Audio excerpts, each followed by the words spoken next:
আসসালামু আলাইকুম সবাইকে। আমি প্রায় শিওর করে বলতে পারি তুমি সারা জীবন না বুঝেই এই তিনটা সূত্র মুখস্থ করে আসছো যে sin 90 degree minus theta equals to cos theta, tan 90 degree minus theta equals to cot theta, sec 90 degree minus theta equals to cosec theta. চলো আজকে আমরা এই সূত্রগুলো কেন এরকম হইছে, কেন sin 90 degree minus theta equals to cos থিটার পেছনের ইনটুইশনটা একটু জানার চেষ্টা করি। তুমি একটা সমকোণী ত্রিভুজ নাও, ধরো এই যে একটা সমকোণী ত্রিভুজ নিলাম। এই ত্রিভুজে ধরো লেটস এই কোণটাকে আমি থিটা নাম দিচ্ছি এবং এগুলোকে লেটস এ বি আর সি নাম দিলাম, ঠিক আছে। এখন তুমি একটা কাজ করো, আচ্ছা এই কোণটা যদি থিটা হয়, তুমি যে এই কোণটাকে বলতে পারো 90 ডিগ্রি মাইনাস থিটা, এটা তুমি জানো। এই কোণটাকে তুমি বলতে পারো কিন্তু 90 ডিগ্রি মাইনাস থিটা। কেন বলতে পারো খেয়াল করো, এই কোণটা কত 90 ডিগ্রি, খেয়াল করো a plus b plus c equals কিন্তু 180 ডিগ্রি হবে, কারণ ত্রিভুজের তিন কোণের সমষ্টি 180 ডিগ্রি। তার মধ্যে আমি এখন এই কোণটা বাইরে হচ্ছে আর সি কোণটাকে আমি থিটা ধরে নিলাম আগে থেকে। আর বি কোণটা কত, বি কোণটা কিন্তু 90 ডিগ্রি, এটা তো জানো বি কোণটা 90 ডিগ্রি এর সমকোণ। আর এই কোণটা আর এই পাশে হচ্ছে 180। এখন আমি যদি খেয়াল করি এটা এই কোণটাকে লিখি, তাহলে আমি লিখতে পারি যে 90 ডিগ্রি দিকে চলে যাবে আর থিটা দিকে চলে যাবে, তো 180 ডিগ্রি মাইনাস 90 মাইনাস থিটা, অর্থাৎ 180 ডিগ্রি থেকে 90 গেলে 90 থাকবে আর মাইনাস থিটা থাকবে, অর্থাৎ এই কোণটাকে আমি লিখতে পারি 90 ডিগ্রি মাইনাস থিটা। অর্থাৎ কোনো সমকোণী ত্রিভুজে এই কোণটা থিটা হলে এই কোণটাকে আমি 90 ডিগ্রি মাইনাস থিটা বলতে পারি, ঠিক আছে। এখন আমরা একটা কাজ করি, আমরা এই যে cos থিটা আছে না, এদিকে এই cos থিটা বাইর করি। আমি এই সমকোণী ত্রিভুজের জন্য cos থিটা বাইর করি। আচ্ছা cos থিটা বাইর করতেছি, cos থিটা মানে কি, যে কোন সাপেক্ষে, এই যে থিটা এই কোণ সাপেক্ষে। এখন এই থিটা কোণ সাপেক্ষে,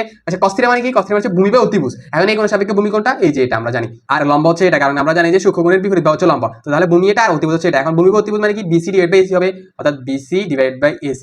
আচ্ছা এবার আমরা একটা কাজ করি যে আমরা sin 90 ডিগ্রি মাইনাস থিটা বাইর করি। আচ্ছা sin 90 এটা কিন্তু একটা কোণ, এটা একটা কোণ, সেই কোণটা হচ্ছে এই কোণটা, ঠিক আছে। এখন এই কোণের সাপেক্ষে sin কি হবে, sin 90 ডিগ্রি মাইনাস থিটা কি হবে বলো তো আমাকে।